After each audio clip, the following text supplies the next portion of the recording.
Hey, good morning, everyone. I'm excited to share with everyone today about how we transformed from tech spaghetti to scalable growth at Thorn. My name is Justus Hyatt. I'm the marketing director at Thorn. Today, we're going to start with a little introduction, get into how we got here, and the various lessons that I learned while leading our team through this transformation, and then we'll end it with some Q&A. When I first started at Thorn, marketing was a mess. And Thorn, as an organization, had no idea what kind of value marketing could bring. I was initially hired to build a creative production team to essentially just fulfill requests that came in throughout the organization. As you know, marketing is a lot more than that. There was a marketing team of 1.5 people at the time, and they had hired 2 other people to double the size of the marketing team. One of them was me, and one of them was my direct report that started the same day that my new boss forgot to tell me about. And then I learned that our marketing automation platform was a mess. Our website was on the verge of falling apart, and we had very little measurement in place, meaning we didn't know what was or wasn't working. You could say that the first year was a little bit bumpy. Now, nearly 4 years later, we have a team of 6, and marketing is viewed as a strategic partner within the organization. We've transformed our brand, we've launched a new website, we're driving issue awareness and brand positioning as leaders in child safety, and we're supporting 2 different revenue streams. The first stream is B2B focused. That's driving adoption of our child safety technology, Safer, to combat child sexual abuse on the open web. The second stream is donor focused, driving annual fund revenue and leads for major gifts. To say that we've transformed our marketing from tech spaghetti to scalable growth isn't an understatement. And today, I'm going to share the lessons I learned while leading this transformation. But first, who is Thorn, and how did we get here? At Thorn, we transform how children are protected from sexual abuse and exploitation through cutting-edge technology, original research, and collaborative partnerships. We exist because the internet has transformed what it means to be a child, a parent, and a perpetrator today. Abusers are using the internet to exploit and abuse children.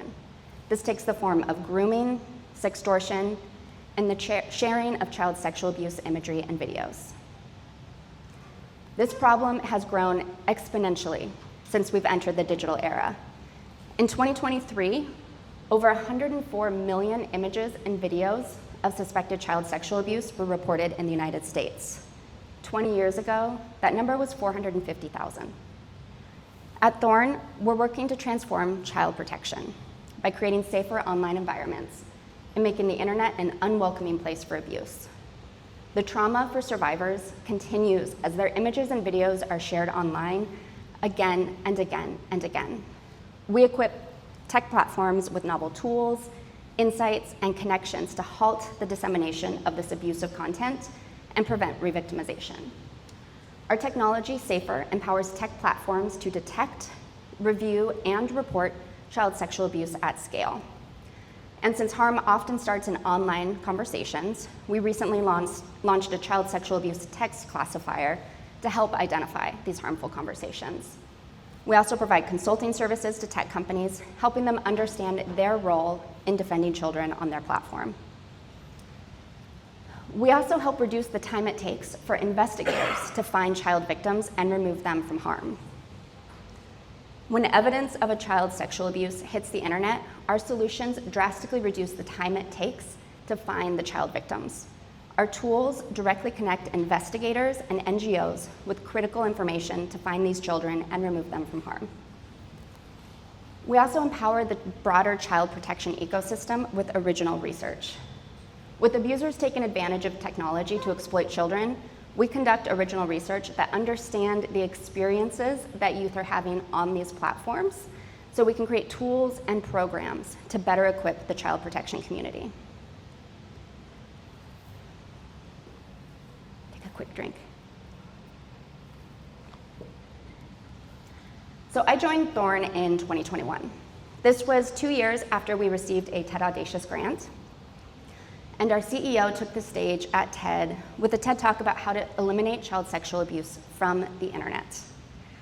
This very sizable multi-year grant enabled us to launch and scale transformative technology and research. Before we received this grant, we had about 30 people at the organization. By the time I joined, we were at 70 people. But most of the new employees were focused on engineers to build technology, researchers, policy experts, etc. There had been a small marketing team, but most of that team had moved to other roles within the organization, with the exception of one writer and one part-time contractor whose contract was almost up. It was clear that marketing was an afterthought, which happens, especially when an organization had a healthy funding source at the time, which we did, and is scaling quickly. So even though the initial reason I was hired undervalued what marketing could bring, I was so excited to be at Thorn, to bring the skills I'd built in the private sector to such an important mission, and to build a highly functioning marketing team and prove the strategic value of marketing at Thorn. A few months into my tenure at Thorn, I had already uncovered a few concerning things. Our website was extremely outdated. So outdated that the coding language version our site was on was no longer supported. And that meant that the WordPress theme couldn't be upgraded, which opened up security vulnerabilities and created lots of other issues. We had zero marketing process for like anything. No project management, no marketing contact hygiene, no regular website maintenance, no process around working with cross-functional teams. Nothing was being measured. We had no reporting, no measurement methodologies in place. And then when you started to dig into the systems to establish some measurement, there was conflicting data. It was really unclear. We had 3 primary systems at this point: HubSpot, Salesforce, and Fundraise.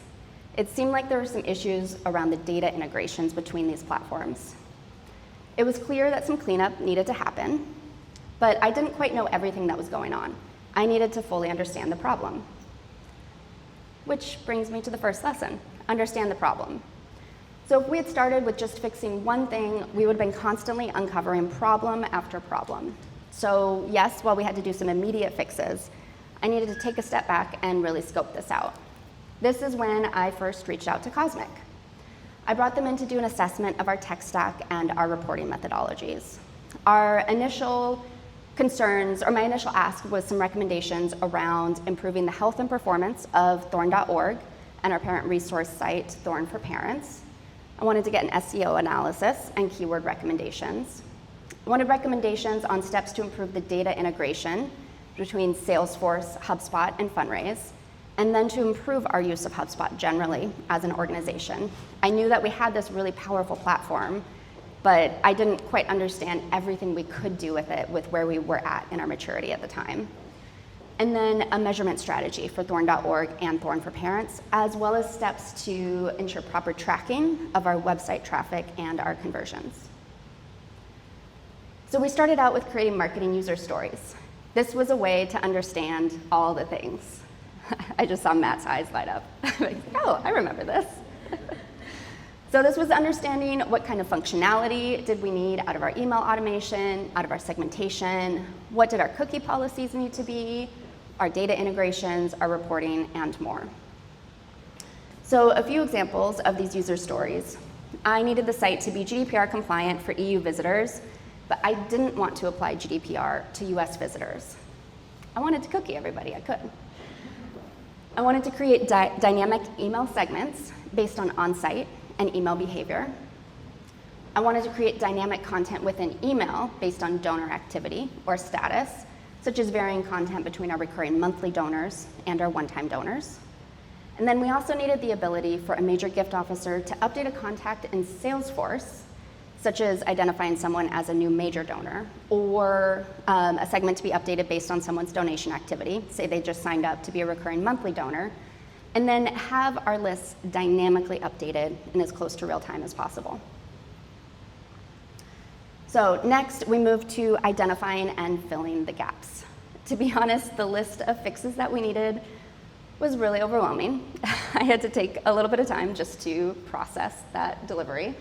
And then a few of the major issues that needed to be addressed included an inclusion list. So we had an inclusion list between Salesforce and HubSpot that filtered contacts for one of our products, and that caused the contact records in our two systems to be out of sync, and that had been going on for 2 years. And that created over 12,000 duplicates between the systems and some pretty terrible user experiences. If you have this issue, hope you don't, but if anybody does, hot tip, the tool InCycle helps expand your deduping ability to include company record type, which is something you can't do with just HubSpot alone. So that was a lifesaver for us.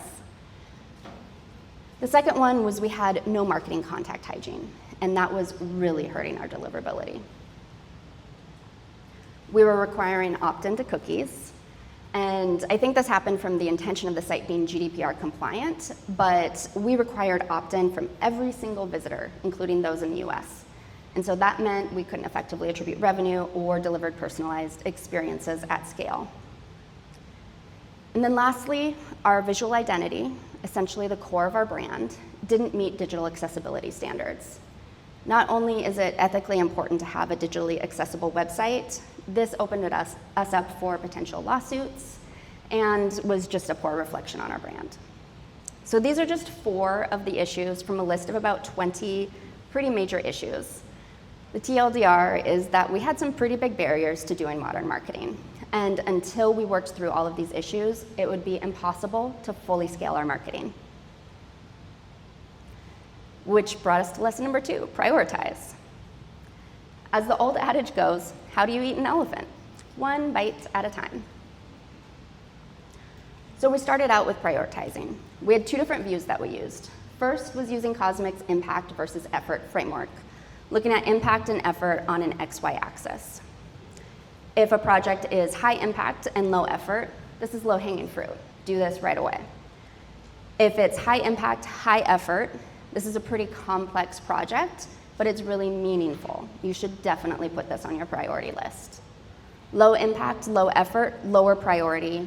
I wouldn't do it unless you've fixed everything in the top half of the grid. And then low impact, high effort, don't do it. It's not worth the effort. And the second was looking at internal capacity versus internal capability. This helped determine what our team had the capacity to take on or the capability to take on, and where we needed to bring in contractors. Something that I think is really important when you outsource projects, mostly for the purposes of you don't have the capability, you need to do your best to really understand what your partner is doing. You want to ultimately end up being the expert of your systems. And so don't just hand it off and say, have fun. Walk with them on every step of the way so you're learning your systems. So based on this, we focused first on our data integrations, and then our HubSpot functionalities and cleanup. These projects were all in the top half of the impact versus effort prioritization. Next, we turned to some website work. So we broke it down into smaller projects. We focused first on cleaning up our Google Tag Manager and event tracking, and then our cookie policies. The cookie project was really unique because we have multiple properties, and we didn't need the same cookie policy on every single property. So we ended up going with an enterprise tool here called User-Centrics. If you're managing a complex web ecosystem, that's a really good resource. And then the last project was our website accessibility. So a core of that accessibility issue was our visual identity. Our colors were inaccessible. And at this point, our brand identity was starting to feel a little out of date, and our messaging was definitely out of date. We had the capability internally to redo our brand, and we thought it was very important for it to be an internal project. But we didn't have the time. So we postponed this project, deprioritized it for about a year and a half. We also made a couple small changes to accessibility, and we put an accessibility statement on our website saying that we knew we had these issues, and it was our intention to fix them very shortly. So this was really hard work. It required a really high attention to detail, a lot of resilience, and a deep knowledge of multiple systems, which we are gaining along the way.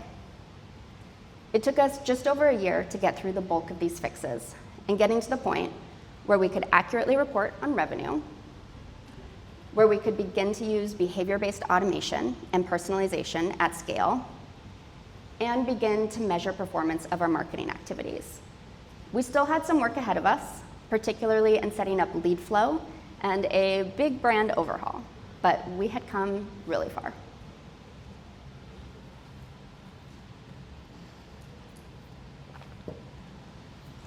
Lesson number 3, put the right support in place. This is your team. This is your cross-functional partners within the organization and outside agencies or contractors you're going to bring in to help. You need an administrator. If you're using multiple platforms like us, that would be potentially multiple administrators. So Adriana, in the middle here, is our Salesforce admin. She sits on the finance team. Emily here on the left sits on our external affairs operations team. She's our HubSpot admin, and that's the department that marketing reports into. And then you need a marketing power user. That might be you, it might be your HubSpot admin. In our case, it was my colleague Heather. Her strategic background and technical acumen made her an incredible contributor to the team, and I'm thankful every day for Heather. And then, of course, I can't shout out just part of the team. The whole team is important. Everyone plays a role, whether they're working within HubSpot daily to execute strategies, they're working on your visual identity, or moving thought leadership for your brand. And then lastly, you need a true HubSpot expert who specializes in your field. For us, this was CauseMic. We wouldn't have been able to do any of this without their highly specialized knowledge, as well as their deep understanding of how Thorn works. I've worked with several agencies in my career, and this specialization is crucial, especially for a nonprofit as complex as we are. I think it was the lack of this specialization that got us into this entire mess in the first place. And after working with CauseMic for nearly 4 years, I can definitely say they're part of our extended team. So lesson number 4, Futurecasting and use defaults. Once we cleaned up our systems and we started to build our first lead flow pipeline, we focused solely on the donor journey. What we should have done was take a step back and look 2 to 3 years out. We would have realized we also needed to build a lead flow pipeline for our B2B product, Safer. That resulted in wasted effort and rework. So what our mistake was is that we built custom lifecycle stages to track the journey from subscriber to a specific donor segment.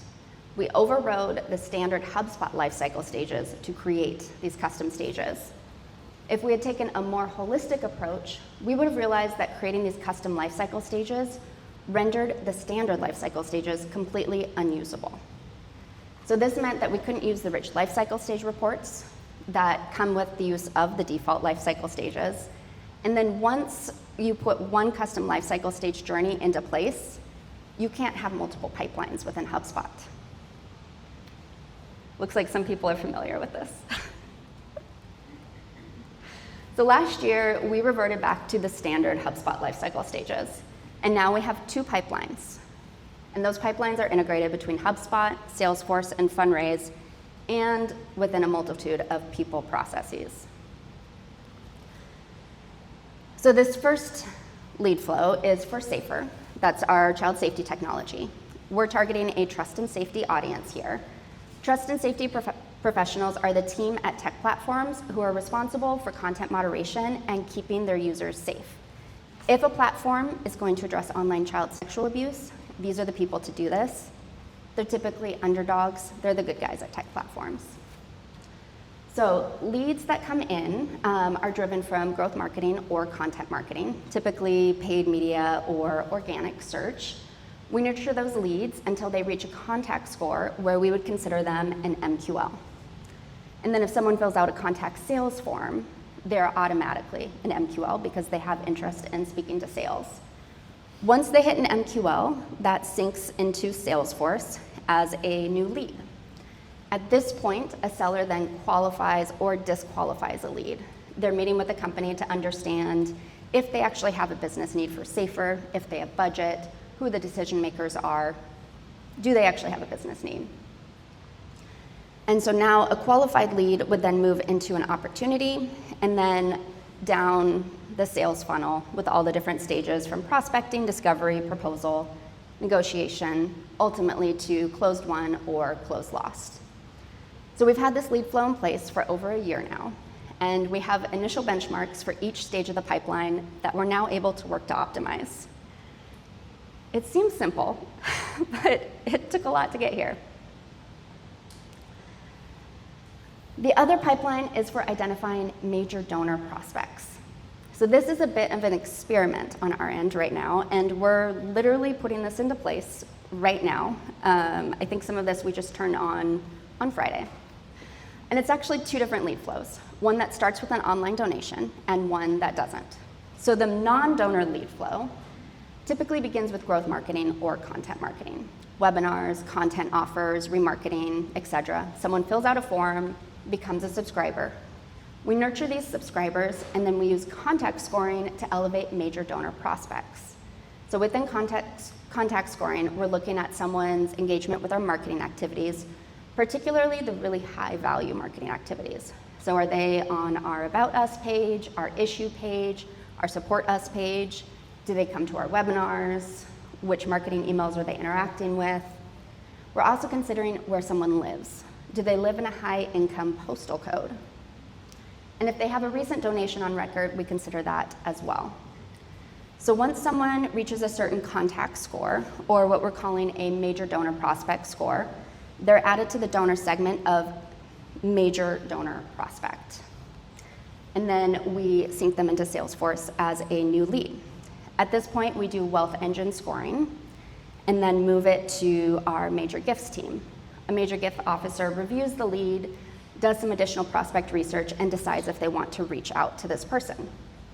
And then if they decide to move forward, they become a working lead or an SQL. Hopefully they want to continue to talk to us and are turned into an opportunity and eventually a donor, which is a customer in HubSpot. And then the lead flow that starts with donor activity begins in fundraise with an online donation. So this lead flow needs to operate a little bit differently because a donor is already a customer in HubSpot. So every donation that comes in is wealth screened. After wealth screening, they go into a workflow in HubSpot to assess their major gifts leads criteria. So the first criteria is that they meet a certain wealth engine score and that their last gift date is less than 18 months ago. The other criteria is based on donation activity. So we're looking for either total donations greater than or equal to $1,000, a single donation greater than or equal to $500, and then we also have a set of criteria that doesn't take Wealth Engine into account at all because it's not dependable 100% of time. So this is looking at their postal code. Do they live in a high income zip code? And then they also have donations greater than or equal to $1,000. And so the 18-month criteria, I wanted to highlight that. That's important here because once we turn this on, we're looking in our database for past donors as well. So we want to implement this retroactively as well as moving forward. And we're looking for total giving, not just one-time gifts. We did some data analysis and found that a lot of our major donors started out giving less than $500 within our annual fund. And so if someone meets this criteria, they're added to a list that triggers a workflow to set them as a major donor prospect, and then they're added to a major donor prospect Salesforce campaign, and a major gift officer is alerted. And then outside of this, we're also driving annual funds, one-time and monthly donations, and we do that marketing based on audience segments and behavioral actions, not life cycle stages. Lesson number 5. Do it correctly from the start, if you can. This lesson may be a little obvious, but if you have the chance, start it out correctly. We couldn't have done it since we inherited a mess. And I get it, nonprofit budgets are tight. We are very scrappy teams. We're pulled in a million different directions. But if the marketers before me had followed these principles, we wouldn't have gotten into this situation to begin with. So first, set your marketing automation platform and CRM up with a holistic approach. Know your strategy first. You need to know how your systems need to support marketing, how they need to support pipeline reporting, how they need to support the customer experience, versus just getting straight into your systems. So here's what I recommend. Start by looking several years out. What will marketing need to achieve in 3 to 5 years? Will you be supporting one marketing funnel? Or like us, will you be supporting 2 or even 3 marketing funnels as your organization matures? When we first untangled our tech spaghetti, we focused only on the donor funnel, and we ended up wasting a lot of resources. Then moved to a user story assessment to understand the various roles, processes, and regulations that need to be supported. Determine what your lead flow should look like. Start with the donor or the buyer journey, and then how your systems should support lead flow instead of jumping into systems first. And then avoid creating custom properties, lean into defaults wherever possible. And then data integrity. Data integrity is critical. Map out your data integrations. Understand where the data originates, how and when systems update, and if there are any downstream impacts when a property updates. Regularly audit all of your syncing rules and inclusion lists. And then be ready for some data cleanup every time you make a major change to your CRM.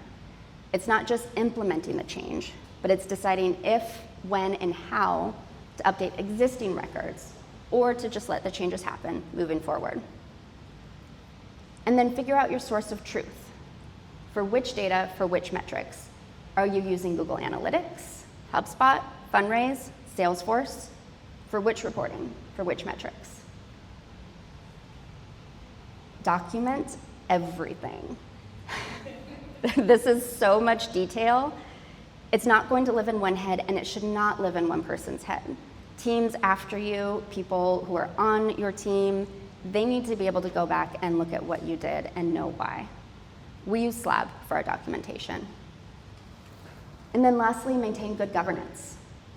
To be honest, this is still an area where I think we could use some improvement, so if you have any tips, I'd love to connect. And then sometimes you can't fix it. You just need to start over. Our HubSpot, Salesforce, and Fundraise issues were overwhelming. But this is work that we would have had to do no matter which systems we had in place. So we didn't burn that down. But our brand was a completely different matter. Our visual identity was outdated and needed new life breathed into it. The website programming language was obsolete. The website just needed to be completely burned down. And this was more than a technical project. We needed a new brand to more effectively move the hearts and minds of prospective donors. And we needed a new website to be the cornerstone of our brand and our marketing. This is our new brand. This was a huge investment of resources for our organization, but it was so critical to invest in our brand equity and to expand our range of communication to ensure our effectiveness. We conducted our brand refresh in-house. It was a multi-year project spanning consumer research, identity development, messaging, and then building a brand new website and brand assets. I'm very proud of our new brand identity. So in summary, it has been quite a journey that started with being hired to just build a creative production team and some processes and discovering a marketing mess. And now we have a strong brand and we're recognized as leaders in child safety. We have 2 powerful websites, one for Thorn, one for Safer, that combined with a strong content engine are not only capturing and educating leads, but we're driving awareness around our issue space and research around emerging threats. We're harnessing the power of marketing automation to nurture trust and safety professionals. We have a strong growth and marketing engine for our Safer product. When I started at Thorn, we had 15 Safer customers. Now we have over 60. And we're working on building growth marketing to drive major donor pipeline. Something that is very experimental right now, but it's exciting that we're now in a position to run experiments and to truly scale our marketing. And this is something we wouldn't be able to do without the crucial work of untangling our tech spaghetti.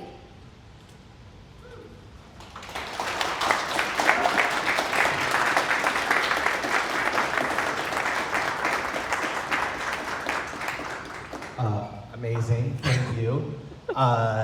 Before we hand over Q&A, a couple words that stood out to me in what you were sharing: customers, growth marketing, sales funnel.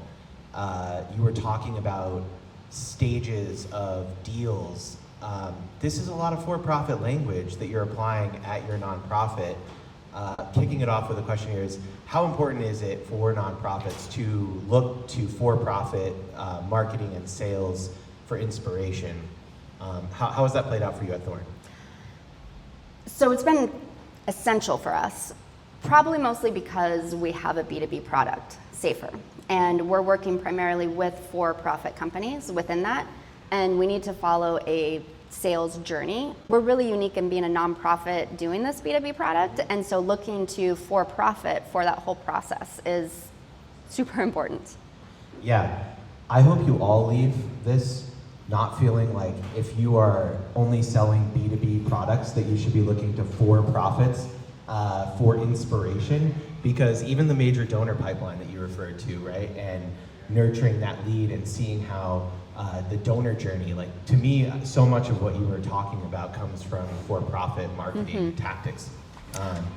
Another thing I'd add is we couldn't speak two different languages within our pipeline. And so that's part of what got us into this mess, is we're so focused on donors being this one journey and trust and safety being this other journey, when really it's a similar journey and they needed to move through systems in a similar way. Yeah, awesome. Okay, this is an incredible opportunity to ask a serious expert who has led a very sophisticated digital transformation, who has built a marketing function within their organization at really a powerhouse in terms of protecting the life and safety of our children. So with that, what questions do we have from people? Yes, you, and then we'll go over to you. Yeah, so the user stories, that was actually a process that was led by CauseMic interviewing my team.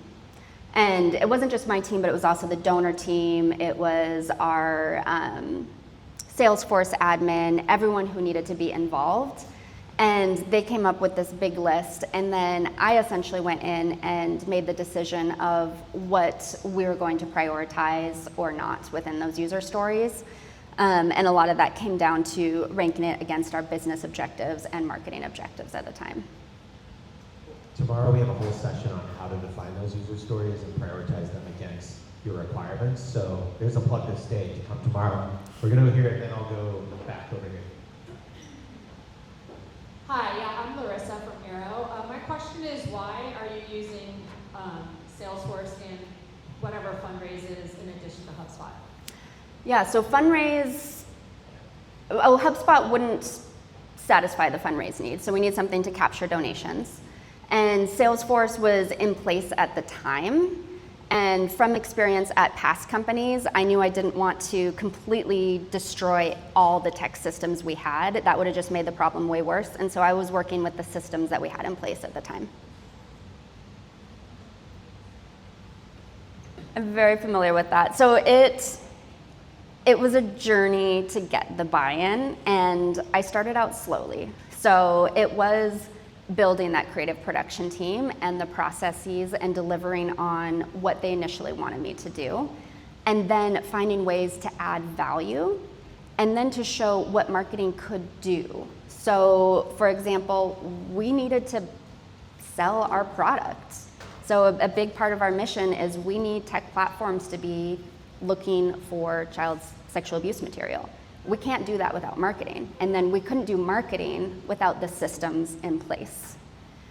I'll also add that we were pretty lucky because we were in that TED Audacious phase. And so we had pretty solid budgets.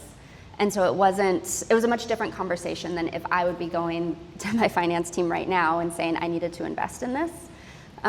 So it's a combination of showing what marketing can do and how you can't do that right now unless you fix these things, and really showcasing that, and a little bit of luck. The other thing I'll share to that particular question is the process of defining what those requirements were. You talked about it being a very collaborative process where multiple stakeholders were involved in defining what those requirements are and ultimately prioritizing them. That also is a change management process.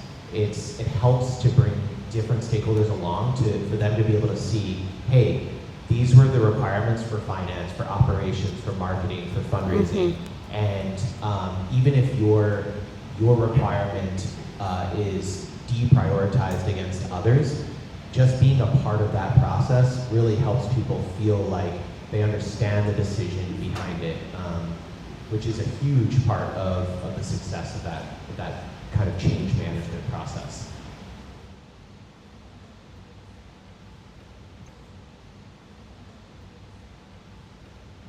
I know some of the story, but not all the story. I think, so we received a Skull Award, and I think Ted Audacious started with the Skull Award.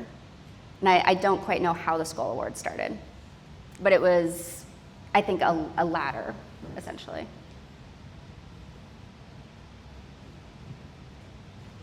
Yeah, so Thorn came from, it's the thorn that protects the rose, and the child as the rose.